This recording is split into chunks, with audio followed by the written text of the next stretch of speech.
Sebelumnya terima kasih Pak Paul sudah diberikan waktu hari ini kita bisa ketemu secara virtual Mm-mm.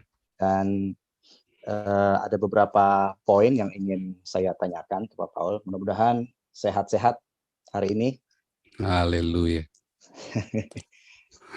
Baik Pak Paul, terkait nih dengan situasi di tanah air ya di Indonesia, semua orang juga udah tahu. Terlebih Pak Paul juga sudah sangat paling mengetahui. Yang pertama adalah tentang pada saat Pak Paul ini membuat konten di YouTube, apakah memang secara sadar Pak Paul membuat konten tersebut, di mana ini memicu kontroversi di tanah air. Nah, menurut Pak Paul ini mungkin bisa memberikan penjelasan kepada. Oh iya, konten-konten di YouTube itu kan ada 500 video ya. Saya sebenarnya aktif bukan cuma sengaja membuat konten di YouTube, tapi juga di Facebook. Saya sengaja membuatnya. Ya. Gitu. Jadi memang saya dengan sengaja dengan suatu tujuan tentunya. Yaitu tujuannya adalah untuk mendidik tentang beragama. Bagaimana membedakan beragama dengan bertuhan. Itu tema dari semua YouTube saya, tetapi dasar dari YouTube dan konten-konten Facebook dan YouTube saya adalah apologetik. Nah, kemudian tema itu menjadi bagaimana beragama dan bertuhan. Kemudian saya arahkan lagi, ya kan, saya pertajam lagi menjadi sebuah kritik sosial, kritik historis, kritik budaya, kritik sosial, kritik agama, gitu. Jadi memang disengaja, gitu. Berarti dengan sadar ya Pak Paul ya. Iya, ya, dan memang beberapa ada yang saya persiapkan khusus, beberapa ada yang kita teman-teman di sini berkontribusi sharing gitu ya. Ya, Tentu saya menjadi hostnya yang menjadi koordinator dan hostnya seperti Bapak lihat sekarang ada 99 sampai 100 selalu penuh ya. betul. 99 100% selalu penuh begini. Dan viewernya saya nggak tahu sekarang sudah berapa. Teman-teman jangan lupa di like, awas kalau nggak di like saya jadikan Anda DPO Interpol. Ya, silakan. Oke, kemudian Pak Paul, ini kan di tanah air ini sedang ramai dari beberapa saat yang lalu, dan juga memang sekarang Pak Paul jadi DPO ya. Iya. Kira-kira apa sih sekarang ini yang Pak Paul rasakan dengan status Pak Paul sebagai DPO? Ya, yang dirasakan biasa-biasa saja. Kemarin juga ditanya, Mas, ini kita Mas, jangan serius ya Mas. Saya kalau serius tertekan saya Mas. Serius. Kalau serius saya tertekan takut kayak diinterogasi. Jadi saya tak bikin relax gitu. Nanti bukan saya menghina panjenengan, tapi maksud saya supaya relax. Jadi teman-teman bisa ini. Ya, jadi memang rasanya biasa-biasa aja karena kan memang kita dengan sengaja membuatnya dan kita rapikan beberapa dan seperti Mas tahu saya kan juga pernah kuliah marketing, tinggal hampir tesis selesai, ya kan? Itu sudah viralkan juga kan? Kalian semua kan sudah nyelidikin semua masa lalu saya kan. Nah, jadi dan saya dan itu semua saya terapkan semua ilmu-ilmu itu di dalam di dalam YouTube saya. Sehingga memang itu kita rapikan, kita siapkan semua dengan sebuah tujuan tentunya. Yeah. Ngomong-ngomong nih Pak Paul, saat ini kalau saya boleh tanya, mohon maaf, mungkin nggak akan dijawab juga sih, karena kemarin waktu saya nonton hasil interview dengan Jawab Pos juga. Iya. Sudah tentang posisi apakah di Jerman atau lebih detailnya lagi di kota di mana di background saya itu Pak Paul. Wah, itu kan dekatnya Museum Berlin itu kan? Betul. Airnya lagi mancur gitu.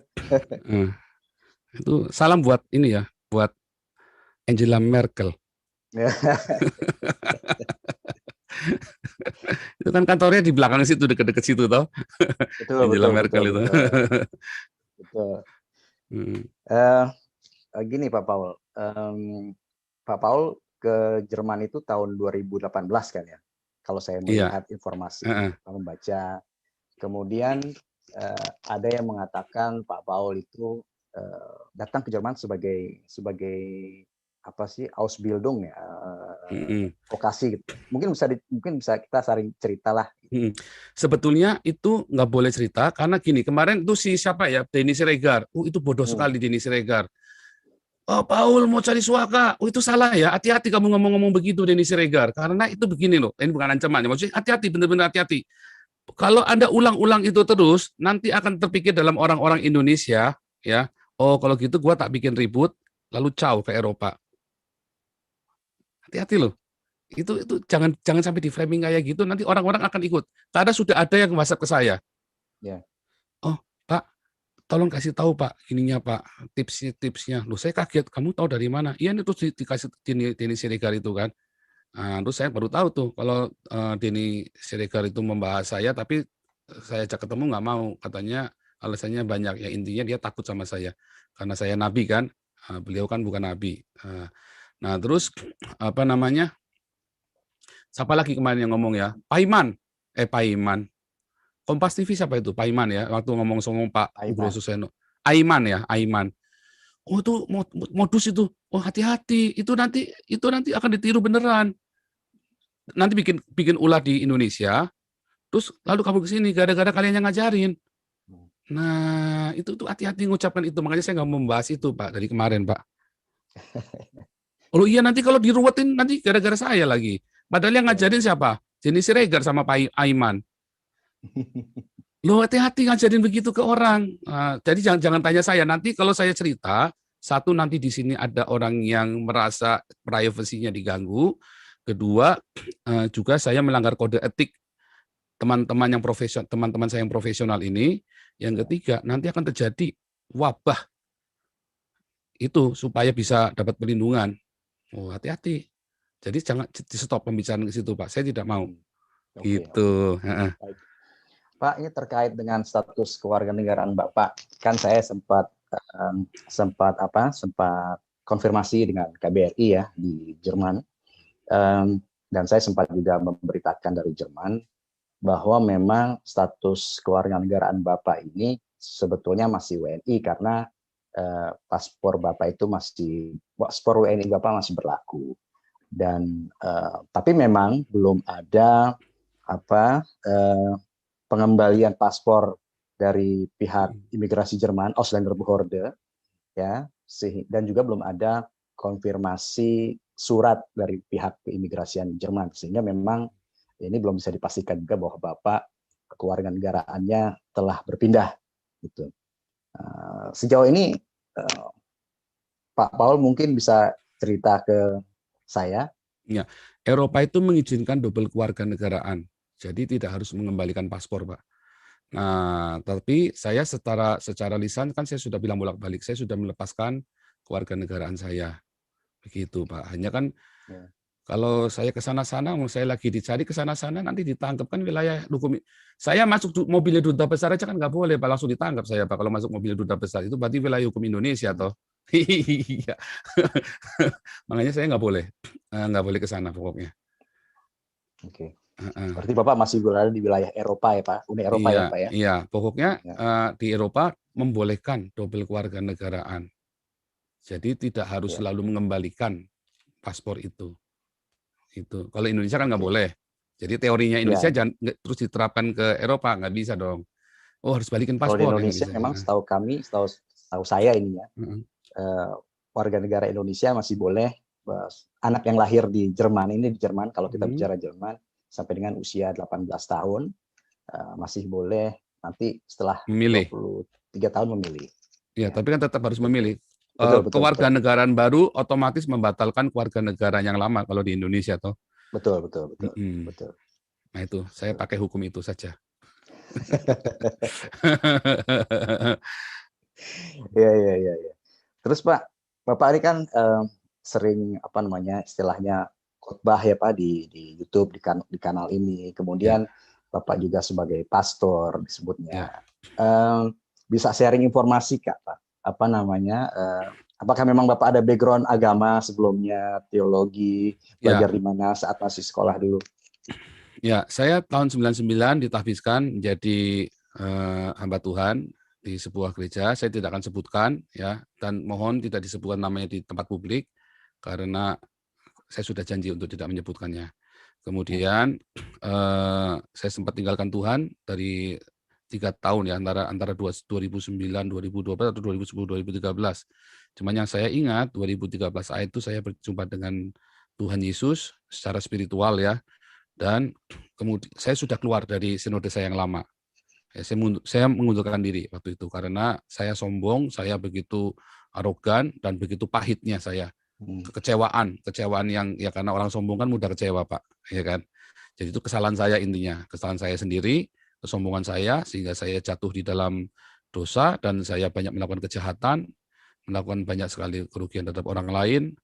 Dan 2013 saya mulai berjumpa dengan Tuhan Yesus dan saya memulai pertobatan saya yang baru 2015 akhir ya. Pokoknya saya lupa ya, saya bergabung dengan sinode saya yang baru. Itu saya lupa ya antara itu. Dan saya ditabiskan menjadi ini juga menjadi hamba Tuhan juga ya. Kalau kita bilangnya pastor ya. Kalau di tempat kami intinya pastor bukan pendeta, Pak. Karena nggak alkitabiah kalau pendeta. Kalau pastor itu kan gembala. Nah, saya jadi sudah ada background. Teologi, saya sekolah teologi, sekarang saya sedang menyelesaikan doktoral saya. Teologi juga. Master teologi sudah selesai, dan saya sedang selesaikan doktoral teologi saya. Di tempat yang dirahasiakan. Tertawa jahat. Tolong dikutip tertawa jahatnya, Pak. Iya. Bisa aja nih Pak Paul. Itu tertawa jahat lagi jadi ikon, Pak. Tersenyum jahat sama tertawa jahat. Iya, hadapi kehidupan itu kita tersenyum jahat. Maksudnya kita itu tersenyum, walaupun getir kita tersenyum. Nah, kita tertawa jahat itu menertawakan diri sendiri. Kan harusnya begitu toh. Semua dianggap serius ya, pertumpahan darah terus, Pak. Nah, itulah Indonesia. Karena kurang bercanda, Pak. Orang Indonesia itu kurang guyon, Pak. Iya, oke, silakan, Pak. Bapak sejauh ini ada komunikasi nggak Pak dengan KBRI atau KJRI? Enggak, Pak. Sebelum-sebelumnya Pak, saat masih baru datang, nggak ada ya. Tidak ada jadi memang pada saat saya. Bapak datang ke Jerman juga memang tidak melakukan lapor diri gitu Pak ya? Enggak. Oke. Dulu waktu baru datang di kota apa Pak? Kalau saya boleh tahu nih. Ya pokoknya dirahasiakan semuanya. Pokoknya mengenai lokasi dirahasiakan karena nanti saya nyalain itu sudah di ini Pak, sudah teman-teman dari ini sudah ngomong jangan supaya masuknya ke topik yang lain, yang inti saja yang jadi masalah. Kalau masalah lokasi itu nanti biar teman-teman di Polri yang bertugas, tapi mereka sudah pinter Pak, mereka sudah tahu saya di mana kok Pak. Mereka sudah tahu kan kerasa twing ya kan. Ya kan, radar melacak radar kan Pak. Nah, sudah berasa, mereka tahu. Baik Pak. Pak Paul, ini apa ya, terkait dengan kontroversi beberapa hari yang lalu yang muncul akibat dari YouTube Bapak itu yang dianggap menyakitkan baik itu umat Islam, Muslim maupun juga umat Kristen sendiri Pak di Indonesia. Nah, Bapak dibully lah. Gitu. Nah, mungkin Bapak ingin ada pembelaan atau apa yang ingin Bapak sampaikan? Satu, saya tidak merasa dibully sih Pak. Karena saya sudah berdamai dengan diri sendiri, kecuali masalah gendut itu tadi. Saya memang stres Pak. Selama di Eropa, berat badan saya, kemarin saya sudah 6 pack, waktu di Indonesia sampai sini saya 1 pack lagi. Jadi saya cukup terganggu dengan kata gendut memang.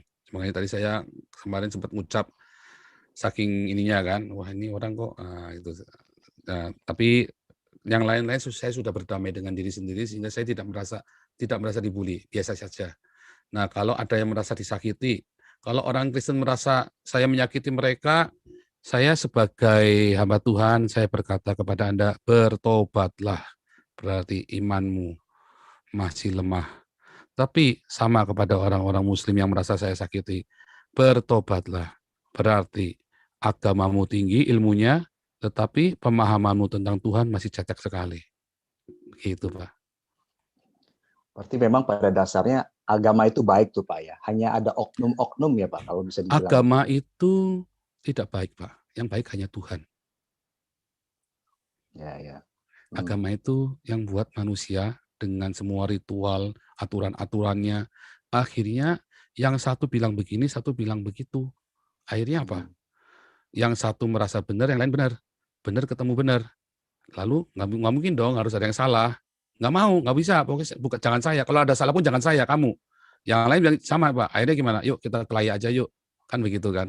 Tetapi kalau kita bertuhan, aku benar, kamu salah. Kita ini goblok semua. Kita ini salah semua, yang benar cuma Tuhan. Ingat Kain dan Habil, kenapa bunuh-bunuhan? Karena ibadah loh Pak. Iya itu Pak. Jadi tidak ada agama yang baik cuma Tuhan. Agama itu menyandera Indonesia, sehingga Indonesia selalu miskin dan tertinggal. Pak, ini dengan status Bapak DPO ini oleh Polri, keluarga gimana Pak di Indonesia? Nggak tahu. Tadi kan Bapak sempat nyebutin kan, sempat bilang nggak usah takut dengan polisi juga. Nah, nggak ada kekhawatiran itu Pak tentang keluarga di sana? Nggak ada polisi Pak. Saya percaya polisi setelah zaman Tito, setelah zaman Jokowi ya berarti ya. Beda banget. Saya kan ya anulah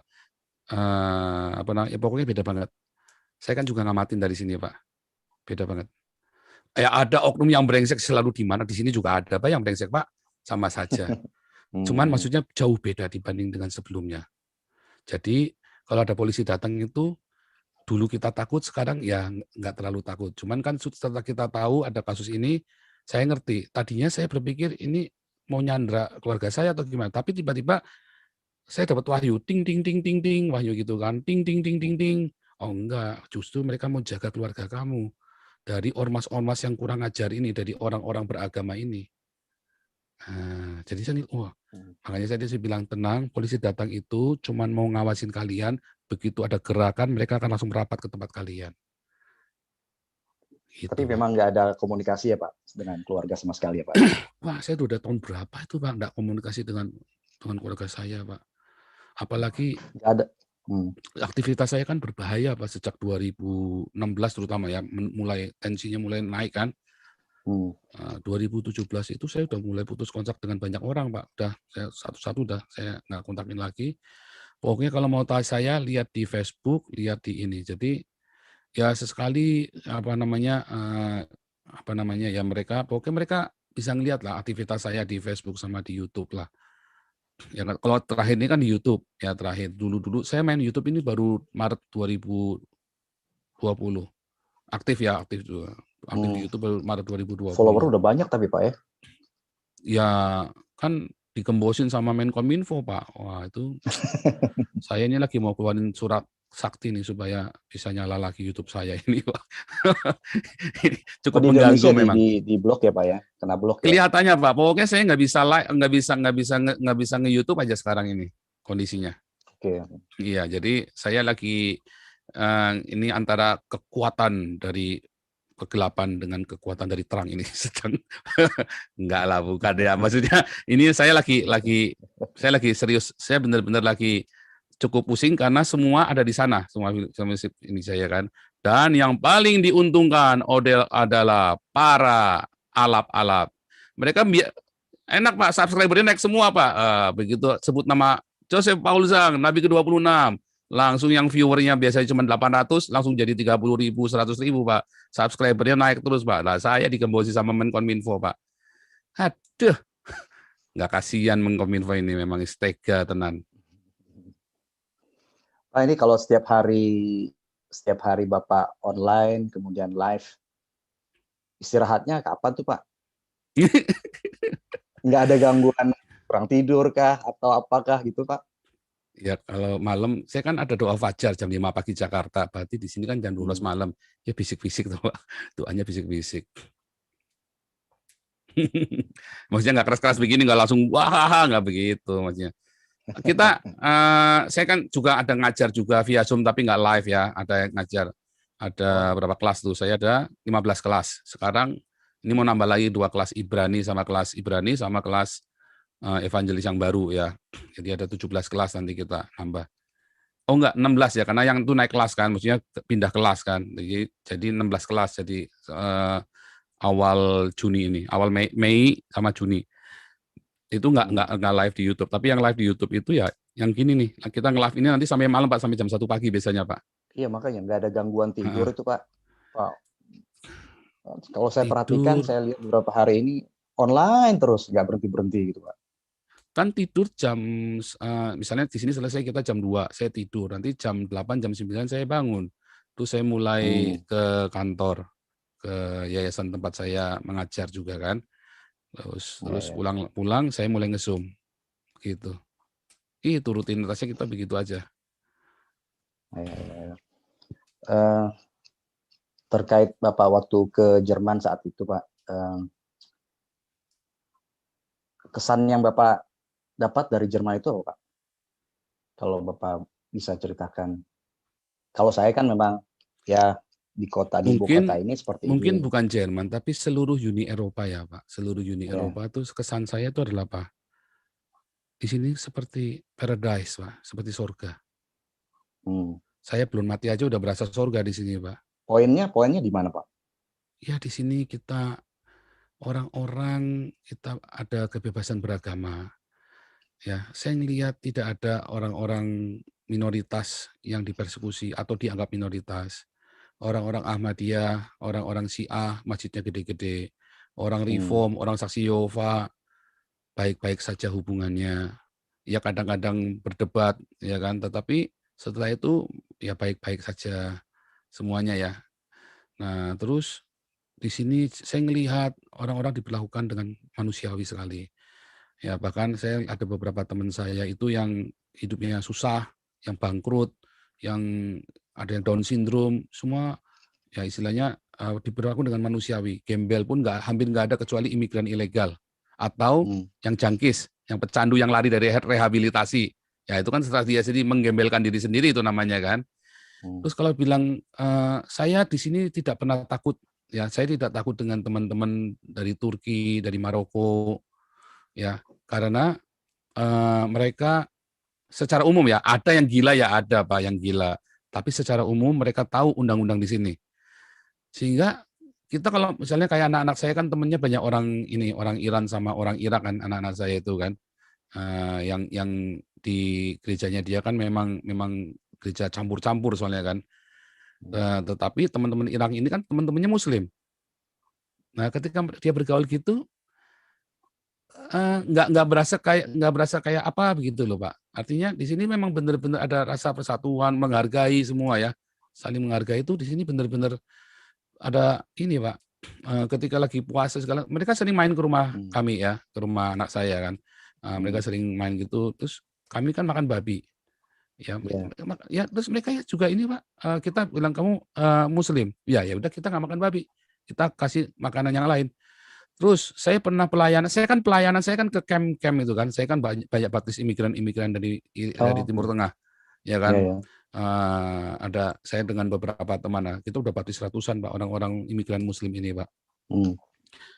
Saya pernah suatu ketika saya main ke camp mereka, coba Bapak bayangin ya, ada satu dari keluarga dari RRC, dari Cina komunis, dan saya tahu dia bukan beragama Islam, bukan Uighur ya, tapi dari dia ini. Dan itu sudah saya baptis juga.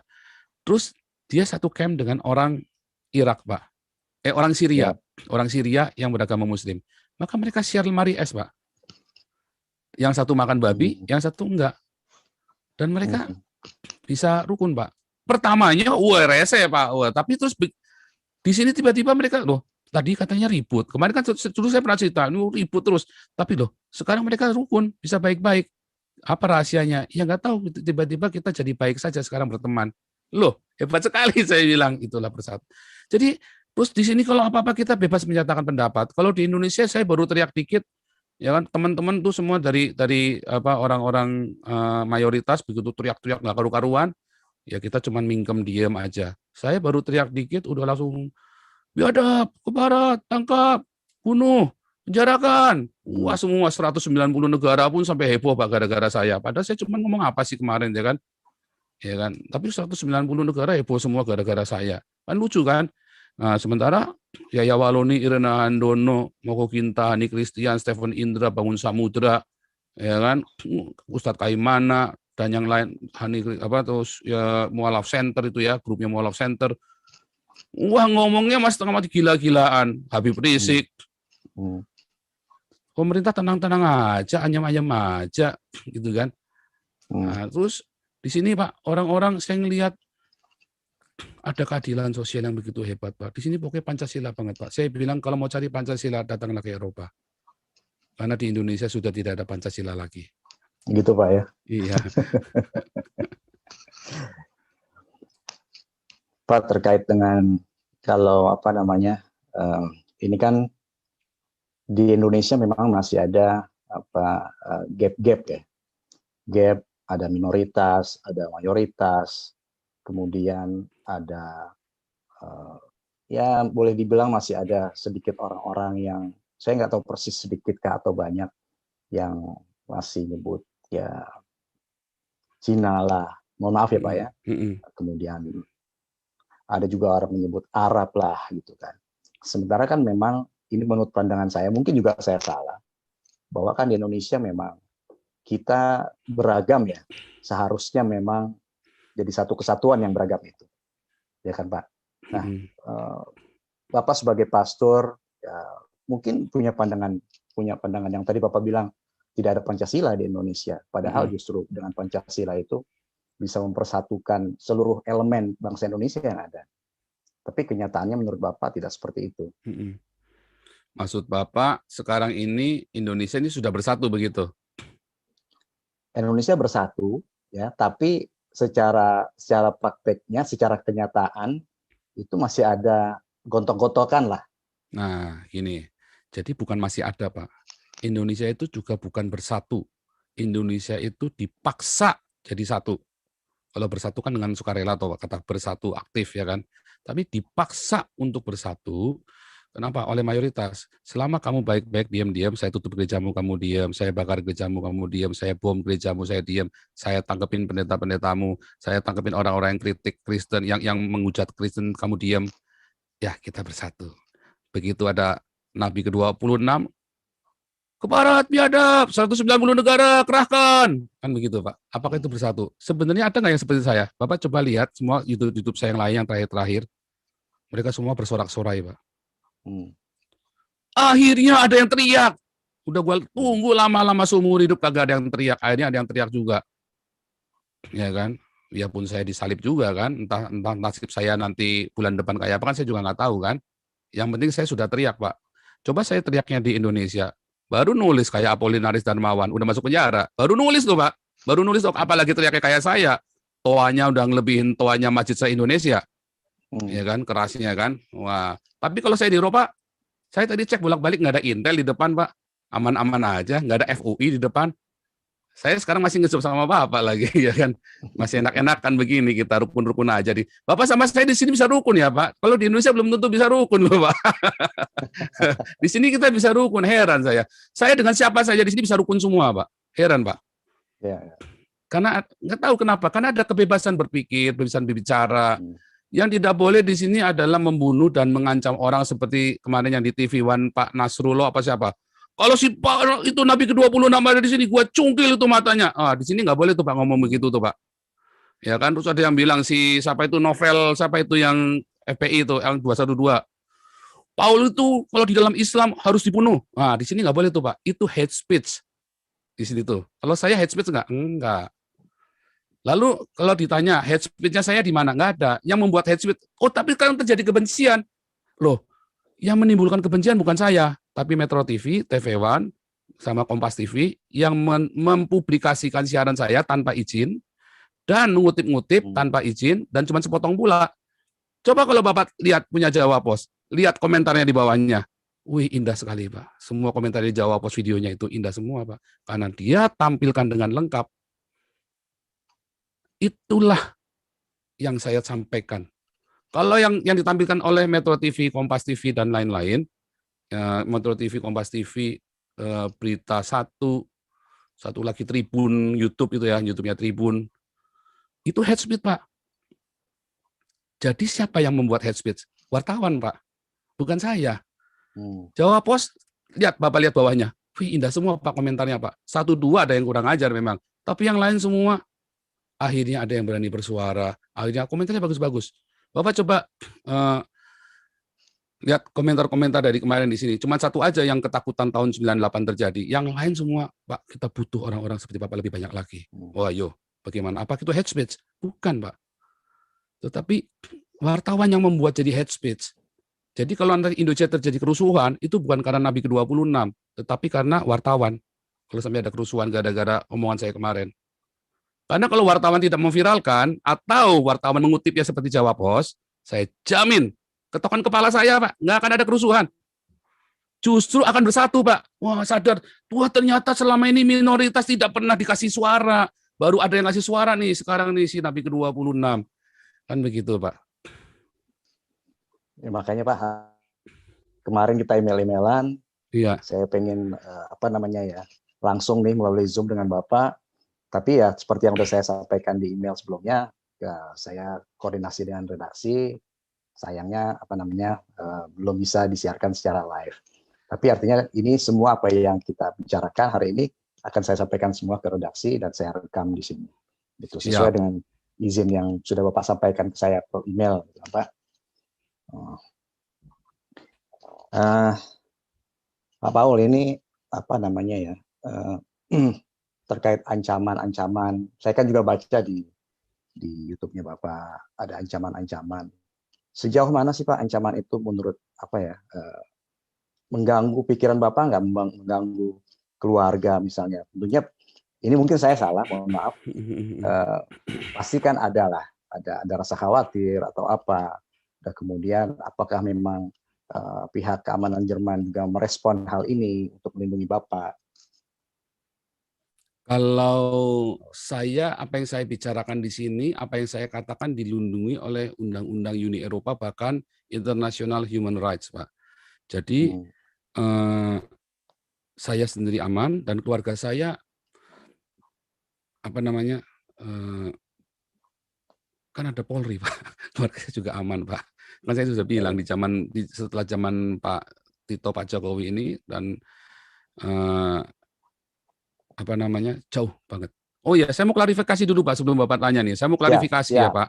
Satu ya, itu siapa itu kemarin yang ngomong itu si MUI ya. Si ketua MUI ya Anwar Abbas ya Pak Anwar Abbas itu. Dia ngomong bahwa si ini Joseph Paulusa mengatakan Kapolrinya Kristen sehingga tidak mungkin ditangkap. Itu fitnah Pak. Itu fitnah terhadap saya Pak.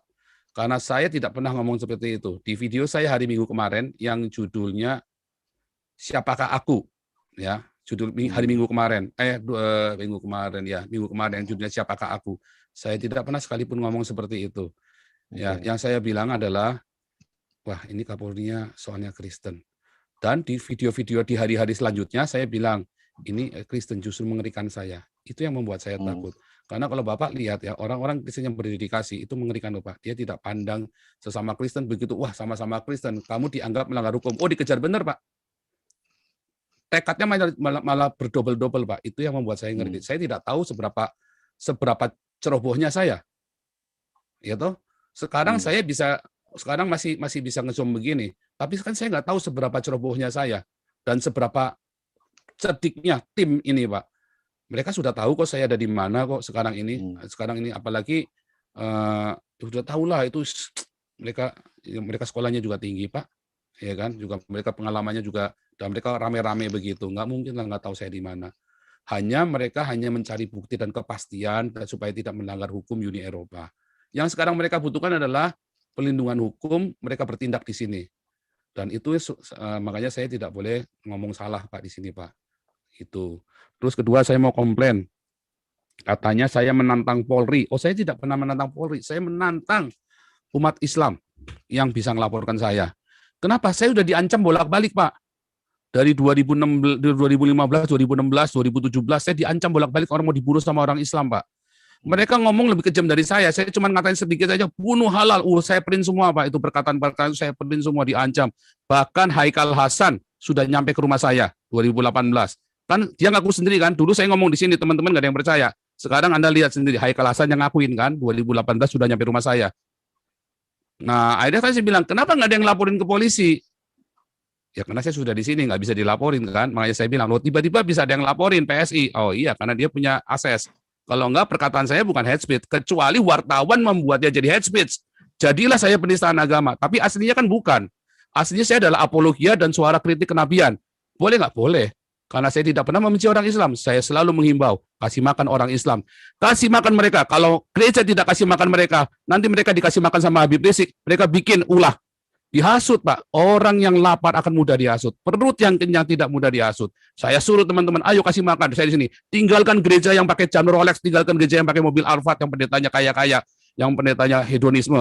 Tinggalkan yang gereja-gereja yang tidak melakukan diakonia dan marturia. Pergilah ke gereja-gereja yang diakonia marturia dan bagikan makanan itu kepada semua orang tanpa bawa embel-embel atribut gereja. Setiap hari saya ngomong ini, tidak ada satupun yang dikutip sama wartawan, Pak. Cuman jawab apa saja. Yang lain nggak ada yang ngutip. Kan gila, Pak. Itulah hate speech, Pak. Dan kemudian terjadilah yang seperti ini. Ya itulah terjadi, Pak. Nah, makanya kutiplah, Indonesia ini belajarlah mendengar seperti Shrek. Ya, saya kasih gambarnya Shrek kan kemarin kan, kupingnya panjang. Dengar yang benar, baru ngomong belakangan. Orang beragama itu taunya dikit, ya, ngertinya apa, taunya dikit, tapi merasa lebih tahu dari Tuhan. Iya kan? Loh, cuma sepotong. Dia nggak tahu apakah saya membenci orang Islam. Enggak, saya suruh kasih makan orang Islam. Saya kasih makan. Kenapa? Kalau nggak dikasih makan, mereka dikasih makan sama Habib Rizik, disuruh bikin aneh-aneh nanti, disuruh bikin khilafah segala macam. Nah, ketika saya mau kasih. Jadi saya tidak pernah menantang Polri. Saya menantang umat Islam yang bisa ngelaporin saya. Dan saya tidak melakukan penistaan agama dan tidak melakukan penghujatan. Kalau si Husin Alwi Syihab itu bisa melaporkan saya, justru ketahuan bahwa dialah kadrun yang sesungguhnya. Dialah agen khilafah, antek khilafah. Ya kan? Karena dia berusaha mengacaukan. Dia sengaja. Itu pancingan. Saya kan cuma kasih pancingan doang. Kasih klik, kasih bait. Mereka makan umpannya kan. Sekarang kan kelihatan kebongkar semua. Mulai kelihatan tuh makan umpan saya. Terus kemudian teman-teman banyak memotong satu bagian saja tanpa investigasi. Sudah saya komplain tadi. Makanya saya minta hak jawab. Kemudian tadi ya, pers membuat kekacauan di Indonesia. Bukan saya. Jadi yang melakukan kekacauan adalah pers, bukan saya. Kecuali Jawa Pos dan Detik. Mereka berimbang sekali. Mereka benar-benar tanya ke saya dulu, terus mereka juga ngambil dari Jawa Pos. Tetapi yang lain-lain, mereka lah yang harus dituntut sebagai hate speech dan pembuat kekacauan karena mengutip hanya sebagian. Setelah seminggu baru ada baru nih TV One, baru hari ini TV One tadi ya, nanti baru tayang hari Senin jam 9 dengan TV One. Baru Bapak baru masuk. Itulah yang namanya hate speech, Pak. Bukan saya, Pak, tapi kalian semua yang hate speech. Kemudian tadi satu lagi,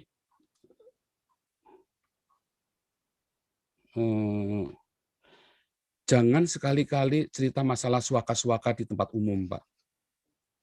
Sebabnya itu orang-orang itu kacau sekali. Ya nanti semua orang akan mengcopy cara itu dan melakukannya di Indonesia lalu dia kabur. Itu bahaya sekali. Nggak boleh bilang itu kan sebenarnya kan apa ya? Masa nggak tahu sih itu rahasia negara? Ya kan?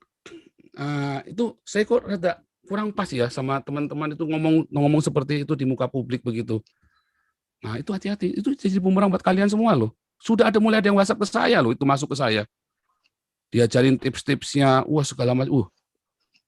Emang saya bikin begitu? Itu kenapa? Karena Denny Siregar yang menggiring. Salah Denny Siregar. Wah, ilmu makanya kenapa Denny Siregar nggak berani ngomong sama saya, ketemu sama saya? Malah dia membuat fitnah kan? Akhirnya kan wartawan Denny Siregar, Eko Kuntadi kan membuat fitnah. Ade Armando membuat fitnah buat saya akhirnya kan. Gitu Pak. Oke Pak, silakan lanjut Pak. Ini sebelum.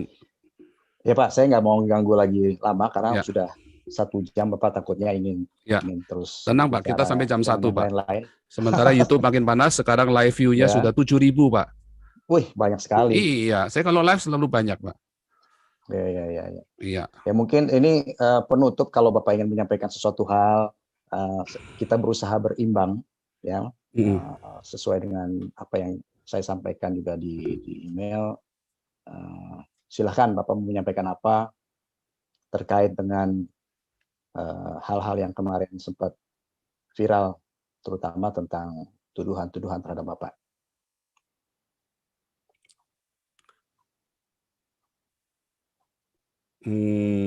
Jadi begini, Indonesia harusnya belajar mendengar, bukan dari tempat-tempat hoax. Belajar kalau apa-apa itu tanya ke orangnya. Saya setiap hari nge-zoom di sini, ya belajar tanya. Ketika ada orang yang aneh, yang berbeda dengan Anda, jangan langsung dibilang penistaan atau dimusuhi. Bukankah Bhinneka Tunggal Ika itu artinya kita biasa dengan berbeda-beda tetapi bisa satu. Tetapi kalau ini kan namanya Anda memaksa kita untuk tidak berbeda supaya bisa bersatu. Tangkaplah pesan dari suara kenabian saya. Tangkaplah pesan ini, suara kenabian ini. Tangkap. Mengapa saya berbicara dengan keras? Kalau saya nggak bicara dengan keras, siapa yang mau dengar? Lagi pula, siapa yang membuat saya, yang memberi saya 1 juta toa sekarang? Kan wartawan. Kalian semua yang ngasih saya toa kan. Coba kalau kalian nggak ngapa-ngapain saya, ya udah nggak didengar juga toh. Tetapi akhirnya suara saya yang keras ini, walaupun saya harus mengorbankan diri saya sendiri. Ya, saya tadinya khawatir setengah mati, tapi setelah saya dapat wahyu, saya baru sadar ternyata Polri bermaksud baik. Ya, tadinya saya khawatir setengah mati, Pak. Khawatir setengah mati, saya yakin. Makanya saya tiap hari nge-zoom, Pak. Nah, nge-zoom pun saya serba salah juga. Tampil terus dikira nantang, nggak tampil dikira kabur. Tetapi saya butuh update kepada keluarga saya masih baik-baik saja. Nah, suara kenabian ini didengarkan, nah, teman-teman. Hari ini semua, ya cintailah Indonesia. Sekarang saya nggak bisa pulang ke Indonesia. Bahkan keluarga saya meninggal pun saya nggak bisa pulang. Itu harga yang harus saya bayar. Saya tidak mungkin masyarakat Indonesia banyak yang bisa mengampuni saya dan menerima setelah mengerti pesan ini. Mungkin pemerintah bisa mengampuni secara hukum, tetapi tetap ada orang-orang yang pendek akal dan yang beragama, ilmunya tinggi, tapi pemahaman ketuhanannya rendah. Tetap ada, sehingga saya tidak bisa. Itu harganya saya yang harus saya bayar. Kalau Anda bilang saya pengkhianat, komunis, saya sudah katakan berkali-kali ya bahwa keluarga saya dulu anti dengan Partai Komunis Cina. Kami lari ke Indonesia dulu, nenek moyang saya karena lari dari Partai Komunis Cina. Ayah saya pun berseberangan dengan PKI. Justru PKI itu berasal dari Islam-Islam yang saleh, toh santri-santri yang saleh, bukan dari pendeta-pendeta Kristen. Jadi saya kira itulah Pak yang harus dimengerti Indonesia, belajar berbineka yang benar. Tolong Gus Yakut, ya kenapa saya kasih foto Anda telanjang? Karena Anda ternyata hanya retorika belaka. GKI Yasmin, Anda sudah hampir 6 bulan, GKI Yasmin masih mangkrak, padahal konstitusional loh, izinnya sudah lengkap. Ya, KKPP Jombang malah ditutup. Ya kan? Persekusi terhadap gereja-gereja masih marak terjadi. NU katanya moderat, Banser katanya moderat, Gus Yakut katanya pemimpinnya Banser. Iya, pemimpin Banser moderatnya cuma kalau lagi Natal. Tetapi ketika gereja ditutup, HKBP Jombang ditutup, Jombang itu kan sarangnya NU. Mana tuh Bansernya? Nggak ada tuh. Tetap aja ditutup. Gereja-gereja ditutup semua ya, yang kemarin yang di Bekasi, yang di Tangerang, di mana-mana ditutup semua. Mana Banser? Di Cilegon sampai hari ini belum ada gereja. Mana Banser? Nggak ada. Apakah moderat? Hei pendeta-pendeta, janganlah kau mau ditipu, dihipnotis dengan ayat-ayat Alkitab yang dibacakan oleh Gus Yakut. Itu hanya cara dia untuk menghipnotis, tebar pesona sama kamu, dan kamu kesengsem langsung. Yang penting prakteknya mana? Nggak ada. Makanya saya kasih foto Gus Yakut telanjang, artinya saya telanjang ini, Menteri Agama. Dan saya menantang Gus Yakut ya untuk berdiskusi tentang agama. Saya tantang Ketua MUI Anwar Abbas untuk berdiskusi dengan saya tentang agama. Saya tantang itu si Pak Robikun berdiskusi dengan saya tentang agama. Jangan bilang saya lari tanggung jawab. Saya tidak pernah lari dari tanggung jawab. Saya yang berlaku di saya hari ini ada hukum Eropa. Sehingga saya tidak pernah lari. Saya tidak pernah lari. Ya, polisi tahu persis saya tidak pernah lari dari tanggung jawab. Yang saya buat di sini adalah untuk seluruh dunia, bukan cuma untuk negara Indonesia saja. Makanya saya selalu memberi salam apa? Shalom Indonesia, Shalom Om Swastiastu itu baru kemarin ya. Shalom, Rahayu Indonesia, Eropa, yang ada di Amerika, di Afrika, semua yang berbahasa Indonesia. Emang cuman orang Indonesia doang yang bisa bahasa Indonesia? Tetapi kenapa yang bereaksi cuma yang ada di negara Indonesia? Karena ilmu agamanya tinggi, pemahaman Tuhannya cetek. Jadi saya menantang Anda, Pak Robikun, Pak Anwar Abbas, dan Pak Gus Yakut, debat tentang agama dengan saya. Jangan menghindar. Belajar, ajari. Indonesia sudah berdiri sejak tahun 70, sudah 70 tahun lebih, sejak tahun 1945. Tetapi para ulama ini gagal mengajarkan Tuhan yang benar kepada umatnya. Artinya Pancasila gagal. Dan saya, Joseph Paul Zhang, Nabi ke-26, saya menggugat Pancasila dan menggugat Indonesia. Demikian, Pak. Oke, Pak Paul. Saya terima kasih waktunya hari ini dan sudah banyak Bapak bercerita, menjawab juga apa yang sudah saya tanyakan tadi. Mudah-mudahan sehat selalu Pak Paul.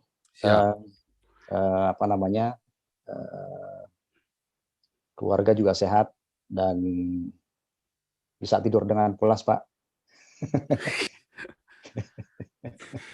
Kalau ya, haleluya. Baik Pak, gitu ya. Terima kasih buat Metro TV. Saya mohon pamit Pak. Luar biasa buat Mas Andi Metro TV, luar biasa sekali. Semoga interview ini bisa jadi berkat buat Indonesia dan menenangkan semua rakyat Indonesia.